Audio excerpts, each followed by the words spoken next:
This type of practice is for everyone. Sound is a vibrational frequency that travels as a wave of energy. When it goes into your ears, it affects your heart rate, your brain waves, it affects your respiration, your nervous system. It activates the parasympathetic nervous system. And when it goes into our skin, it affects us on a cellular level. And sound healing is using music, our own voice, or different instruments to shift and change our nervous system. What I want to explain a little bit about is about energy, because if I explain the DNA makeup of the body briefly, you're going to understand more of how these frequencies help heal your body. The definition of energy when it comes to humans is it's a chemical energy stored in molecules in our body, and those molecules are alive and stay sourced from the nutrients in the food that we eat. So that's why if we don't eat, if we don't drink water, eventually we die, because our cells have nothing to live off of. When it comes to the human body, we have over 50 trillion cells, and our cells are literally made of water and molecules. Molecules are made of atoms. Atoms are 99.9% high frequency vibrations of energy. That's what our body is made of before our physical body. There's four major atoms that creates anything living on earth. It's hydrogen, nitrogen, oxygen, and carbon. That's what makes the plants. That's what makes the animals. But we truly are made of all of the same thing. It's just that mammals, there are different species in humans. We're two-legged, they're four-legged, and then the whole intellect of nature. So when it comes to measuring energy, we measure it through a blood pressure cup, a EEG, a EKG, a MRI. Our thoughts and our emotions is a form of energy. A quick example: when you feel love, there's no inflammation that comes with love. There's no headaches that come when you're in love, fostering the emotion of love.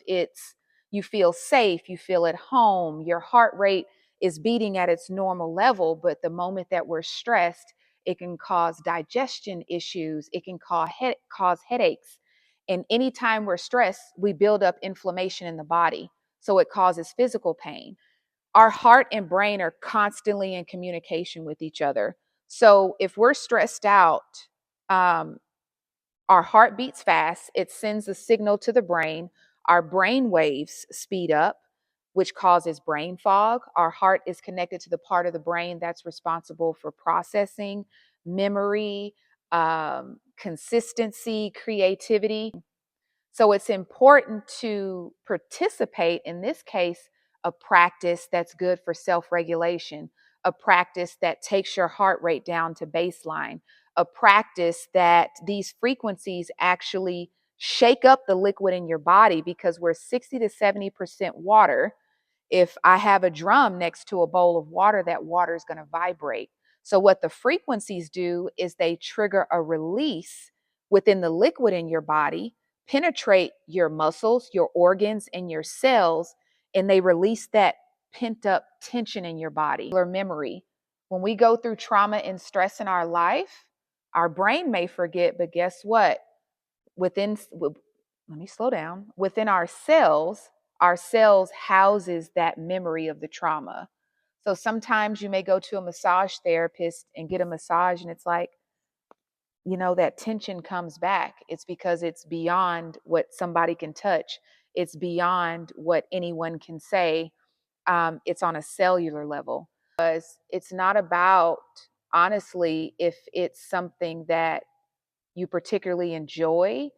As we get older, it's what's good for our bodies beyond what we can do. I don't like greens, but I have to eat them in order to stay healthy. And it's very few practices that I know of that's non-invasive, that's non-threatening, and in this case requires no effort on y'all's end. You just sit in a room and listen to music and let the frequencies travel wherever they need to travel to release the different traumas, the different tensions, and different things in your body that you don't even know that's there. You can say after this practice, hey, I don't feel anything, but I promise you that you're doing your body a wonderful service. The officer is hooked up to a heart monitor, and at 11:40, he encounters a angry situation. as you can see, his heart rate went up to 100 beats per minute. This is when he encounters an angry man. His heart rate decreases, but it's still elevated at 100 BPMs. This is after the scenario. The officer was then asked to flex his mental muscle in this situation right here, and his heart rate drops to baseline. When it comes to flexing our mental muscle, that basically means challenging your brain to shift how it normally processes trauma. So he was forced to focus on something that takes his mind off the trauma. But my whole point is, after the scenario, the trauma still lingers, as I mentioned, cellular memory.